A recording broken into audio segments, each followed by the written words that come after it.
Around Dodge City and in the territory on West, there's just one way to handle the killers and the spoilers, and that's with a U.S. Marshal and the smell of Gunsmoke.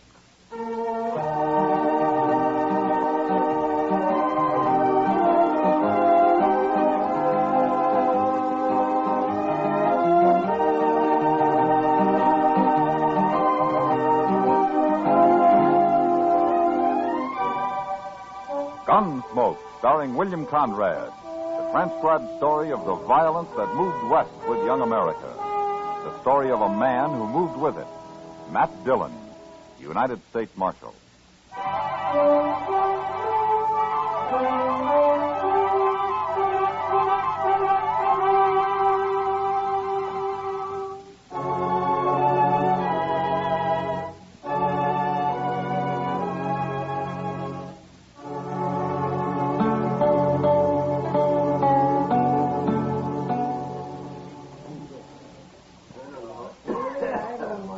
Mind if I sit here a while, Marshal? Of course not. Sit down, Billy. Hey, you look worried, Billy. A boy like you shouldn't look worried. I'm 21. That's a man's age, isn't it, Chester? Oh, sure. 21's pretty old, Billy. Old enough for Frogmouth Kate, anyway. Every time I come to town, that woman won't give me a minute's peace. Well, maybe she's sweet on you, Billy. Sweet on me. Look at her at the bar over there. She'll come to and miss me pretty soon.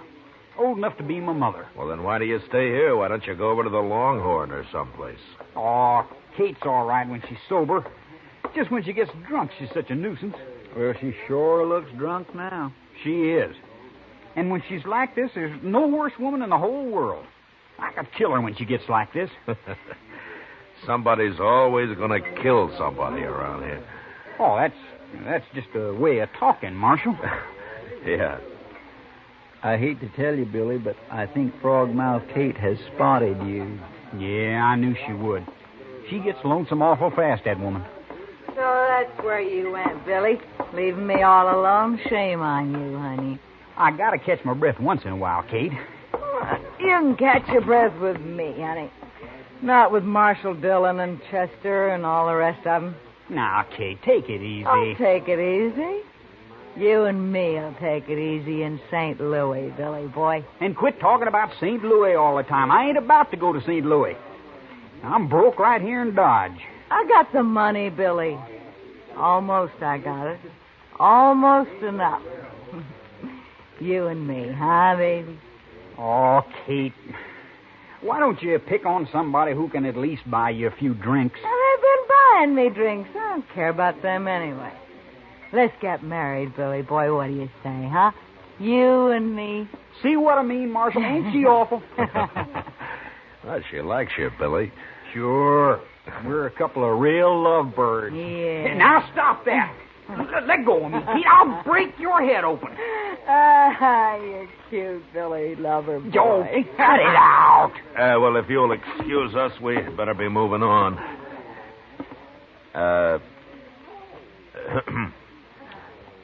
Chester? Mm. Well, all right, Chester. Yes, sir. So long, Billy. Kate? Now, you never mind them, Billy boy. They're just a couple of crooks like everybody else, except you, sweetie. You and me, huh?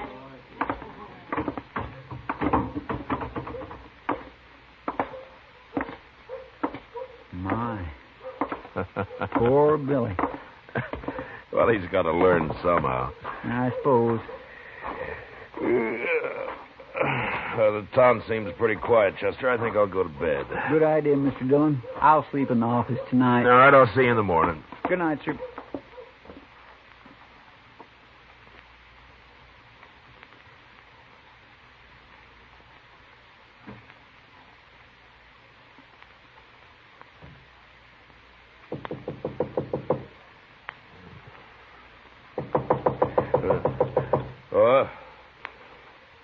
Well, who is it? It's Chester, sir. Open up. Well, just a minute, Chester.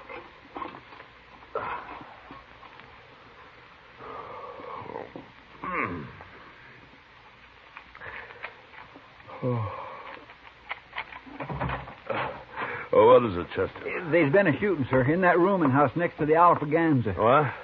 Oh, well, I'll get dressed. Come on inside. It's been raining a little, Mr. Dillon. Yeah, good. Light that lamp there, will you, Chester? Yes, sir. They sent for Doc, and he woke me up on his way out. He know what it was all about? No, sir. He just said it was in that rooming house. Yeah. What time is it, anyway? Oh, it'll be daylight soon. Must be about 4:30. 4:30. It's pretty late at night for a gunfight, isn't it? Yes, sir, that's what I thought. There. All right, Chester, I'm ready. Blow the lamp out. Yes, sir.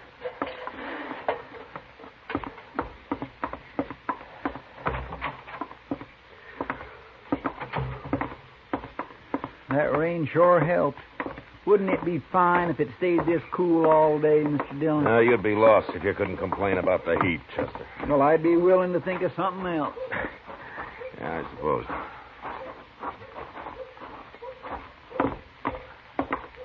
Ma Torvitz still runs this rooming house, doesn't she? Last I heard, she did. Yeah.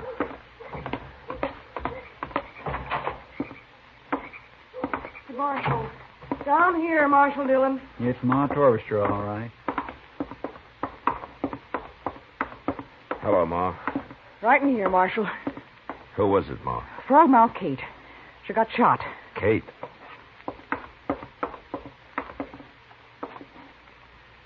It's no use, Matt. She hasn't said a word, and she's not likely to now. Who did it, Ma? Oh, I was asleep, Marshal. Heard a shot and come right down. I sent everybody else back to bed and told them to stay there. You don't know who did it, then? He must have jumped out that window right there. You go get him, Marshal. He's got a head start already. Who, Ma? Well, that kid, Billy Daunt. Must have been. Well, why do you think it was Billy? Because he was drinking with her all night over at the Alfraganza, that's why. Been with her all yesterday, I heard, too. Couldn't be nobody else. He stole her money, too. How do you know he did, Ma? Oh, she showed me once. She kept it right under the mattress there, and it's gone. She had quite a lot of it saved up, too. Everybody knew that. She's planning on going back to St. Louis with it. She wanted Billy to go with her, but I guess he couldn't wait, the little rat. I sure hope I see him hung. Chester, start looking for him. I'll join you in a few minutes. Yes, sir. I'll go out back first. She's dead, Matt. Oh, that poor girl. It's a wonder she lived this long, being shot so close up. She didn't say anything, huh, Doc? Not a word, Matt. She was unconscious the whole time. Yeah. Well, I'll chip in toward burying her, Doc, seeing as how she was sort of broke when she died. Nonsense. Kate was a good girl, and I'll be responsible for her getting a fine burial. Finest there is. But you catch that devil Billy Daunt, Marshal. Don't you let him get away. We'll find him, Ma. Well, you sure better. Well, let me know if you hear anything. I'll see you later, Doc. Sure, Matt.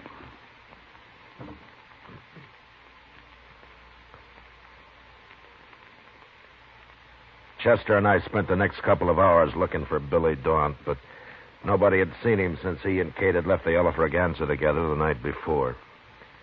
We did learn, however, that he'd been riding for Luke Atkins, and since it was our only lead, we decided to go out to the ranch and have a talk with Luke. It was mid-morning when we rode up to the main house, and at first the place looked deserted. Anyway, it's cool here under the cottonwood. Maybe Luke's out on the prairie somewhere. Well, if he's smart, he's keeping away from the sun right there in the house. Oh. Now, leave the horses, Chester. They'll stand. All right, you...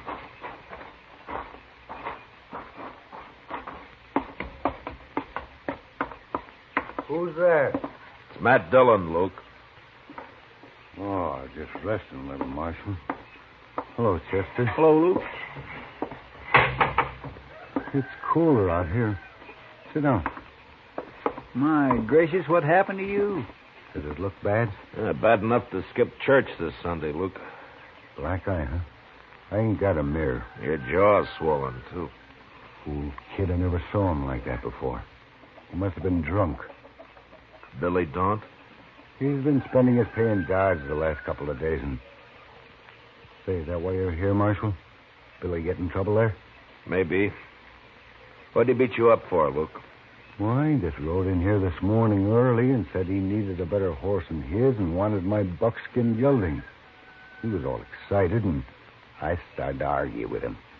He jumped me before I knew what was happening. Knocked me out for a minute, I guess. He's gone then, huh? Sure, he's gone. I came up to the house here and got my rifle and watched him go.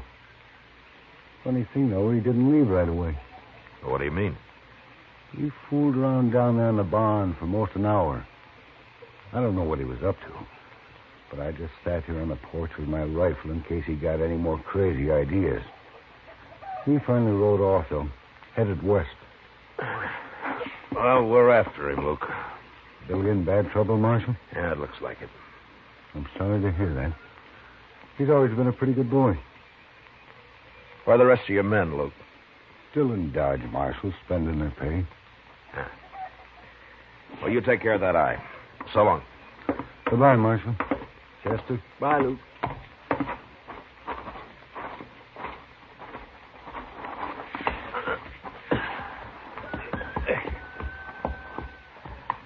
Come on. Well, there's not much question about Billy now, is there? Yeah, there sure isn't. Start looking for tracks, Chester. Yes, sir, I have been.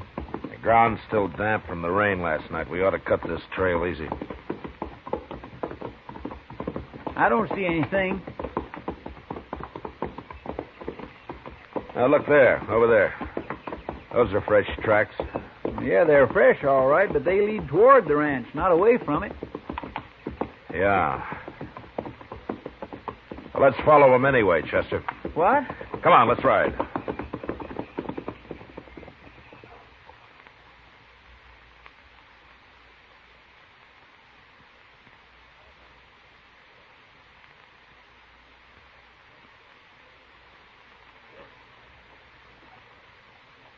Chester figured either Billy was riding backwards or I was crazy.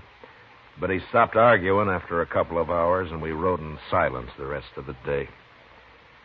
Long about dusk, I figured we were catching up with him, but we couldn't afford to lose the trail. And when night came, we made camp.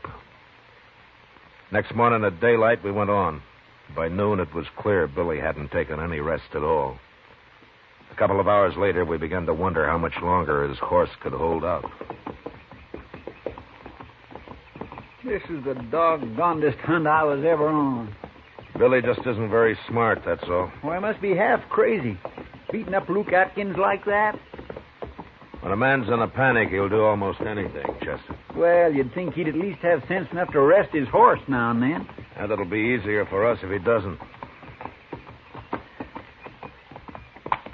Chester.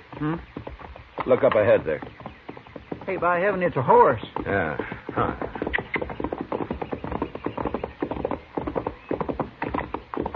That's a buckskin. It's not saddled. There isn't a thing around, sir. This side of that bluff, anyway. The bluff's too far away for an ambush.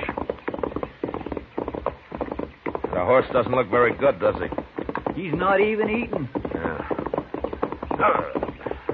Oh. He may never be any good again. That fool kid. Well, he can't be very far away. Unless he's found another horse. Look at the buckskin's hooves, Chester. Why, he isn't even shod. Yeah, Billy pulled his shoes when he left him. He sure made a mistake, though. What do you mean? That's what he was doing in Luke's barn, putting the shoes on backwards. Now he's pulled them. It wouldn't fool anybody. All it did was help wear his horse out even more. He had me fooled for a while. Anyway, we'll catch him pretty soon now. Yeah, well, his tracks lead toward the bluff there. Probably into that clump of trees. Well, if that's where he is, he can see us. All right, we'll ride in from different directions. You can't get both of us. Okay, sir.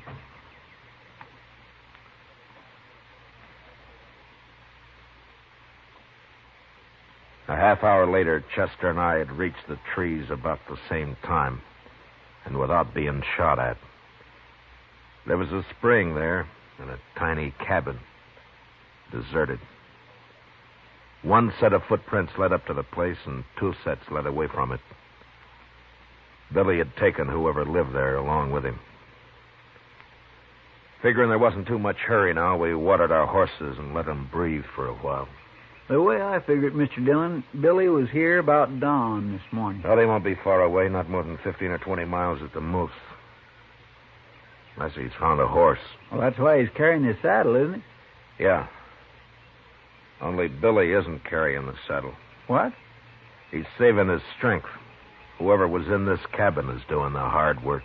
You mean Billy took him along just to carry his saddle? Yeah, he found himself a pack horse, Chester. Mr. Dillon, I'm getting to have less use for Billy Daunt every minute. Come on, let's ride him down before it's too late for this poor fellow, whoever he is. All right, Chester.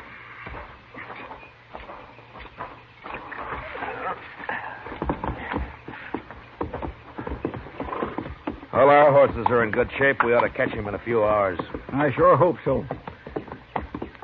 You take the side of the trail, Chester.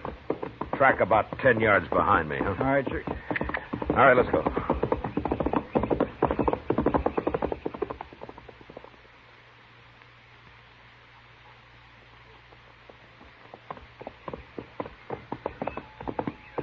Don't bother to watch the trail anymore, Chester.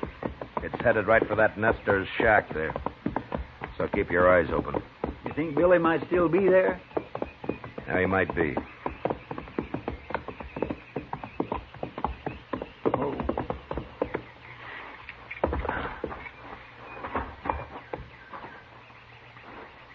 Maybe he's inside, Mr. Dillon. Yeah. Let's spread out a little. All right, sir. Now, wait a minute. The door. Who are you?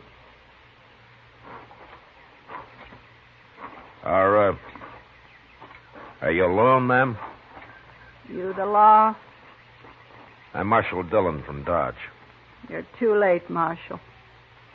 You mean he's gone? He's gone. Take a look around at the side, Marshal. Right around there.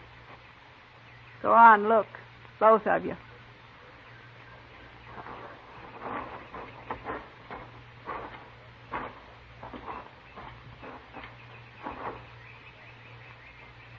Oh, my goodness, Mr. Dillon. Yeah. He was killed with a knife. Yes, sir, he sure was.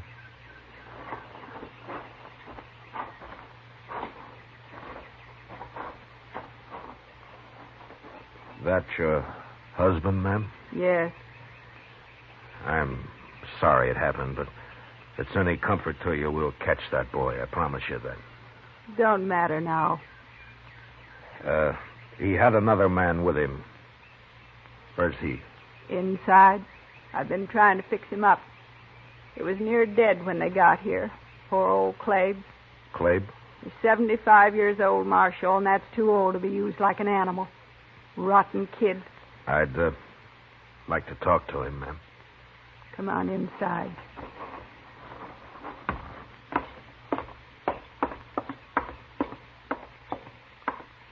It's all right, Clabe's Marshal Dillon from Dodge. We've known Clabe for 10 years, Marshal, ever since we've been here. Never hurt nobody. Sure. Can you talk a little, Clabe? I'll be all right, Marshal. I'm just kind of wore out. 20 miles packing a saddle in this weather. Fast, too. Had me walk fast. How long ago did the boy leave here? 3 or 4 hours, Marshal. Took our mule, but he won't get far. Oh? Why not? Mule's too old. After 10 miles, just quit. Your husband tried to stop him, is that it? Yeah. Got mad when he saw what the boy had done to Clabe. And the boy knifed him. Never gave him a chance. He's wild crazy. He sure is, Marshal. Scared, too. I never saw anybody so scared. He's in a real panic, Clabe. But how come he used a knife? That doesn't sound right. Yeah, it's all he's got, that's why. What? He ain't armed, except for that knife. He doesn't have a gun? He took our rifle, but there's no ammunition for it. We run out. Took it anyway. But when he came to your place, Clabe, didn't he have a 6-gun? No, sir. Just that knife, that's all he had. I got an old Navy pistol, but it's busted. I ain't been able to get it fixed. I sure don't understand it, Mr. Dillon. He's like a wild animal, that's what he is. He oughtn't to be loose. He won't be for long, ma'am. Clabe, I hope you'll be all right. I'm just plumb wore out. Clabe's going to stay right here, Marshal. Too old to be living by himself anyway. Good. Well, we'll be going now, ma'am. But we'll bury your husband first. Now, if you'll just show us where you'd like to have the grave. Thank you, Marshal.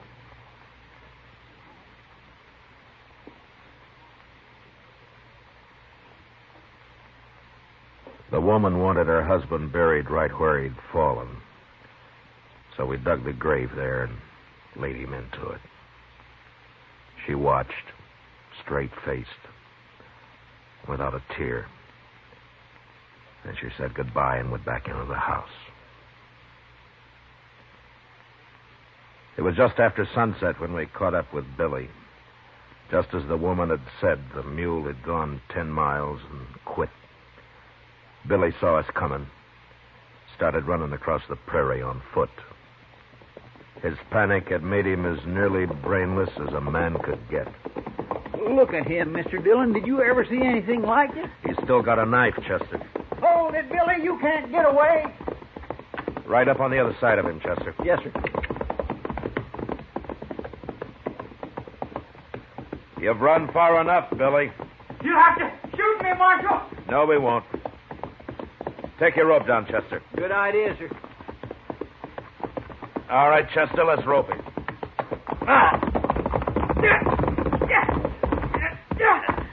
We both got him. Now stay on your horse, Chester. Just keep your rope tight. I'll cut you, Marshal. Let go the knife. Billy. All right, Chester, slack up a little. All right, drop your rope, Chester. I'll tie him up with it. You don't. Go me. Hey, you're a wild one, Billy. You'll never get me back. Not alive, you won't. Never. I think we will. Let's make him walk back, Mr. Dillon. I won't walk. You can drag me, but I won't walk. No, we'll throw him across your horse, Chester. You and I can ride double till we make camp. Maybe that'll calm him down.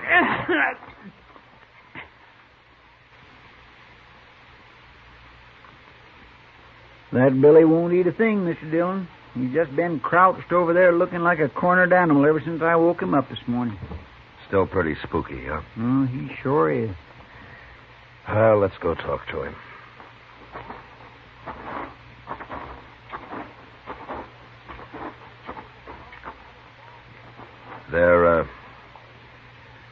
There's some bacon over there, Billy, if you want it. Aren't you hungry, Billy? I didn't kill her, Marshal. Oh? You've been running awful hard for an innocent man. I didn't kill her, I tell you. We'll let the judge decide that, Billy. I was waiting for her outside, and I heard the shot. I went around, and her window was open, and she was lying there. I didn't kill her.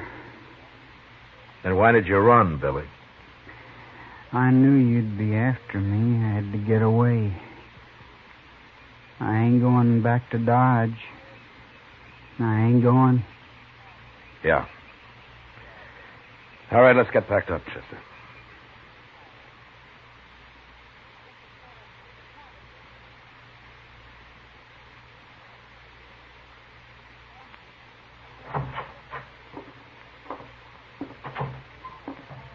How is he, Chester? He just keeps standing there looking out the cell bars. But he did drink some of the coffee I left him. I don't know, Chester. Sometimes I think just the act of running itself makes a man afraid. The more he runs, the more panicked he gets. Anyway, it ain't healthy. A young boy like Billy. Well, maybe he'll come out of it in time. Morning, Marshal. Yes, sir. Morning, Mr. Green. You're up early, Mr. Green. Well, I heard you brought Billy Dawn in last night, Marshal, so I figured I'd better turn this over to you. A 6-gun. Whose this is? It's Billy's gun, Marshal. I've been fixing it for him. Billy's gun. That's right, Mr. Dillon. Billy didn't have a gun, remember? How long have you had it, Mr. Green? Oh, he brought in the first day he came to town, Marshal. The cylinder was loose, been shaving lead. It's okay now. I fixed it fine. You've had it all the time? Yes, sir. I was just keeping it for him until I heard he'd been arrested. I see. Well, thanks, Mr. Green. I'll see that you're paid for your work. Oh, sure, Marshal. That's all right. Goodbye. Goodbye, Mr. Green. Looks like Billy was telling the truth. Yeah. You sure can't convict a man of a shooting if he didn't have a gun. No, sir. But there's that nester he killed. Yeah. And all for nothing. Yes, sir. Well, Chester, it's pretty hopeless now, but let's see if we can find out who did kill Kate. Probably just some thief. Heard about her money. Yeah. Probably.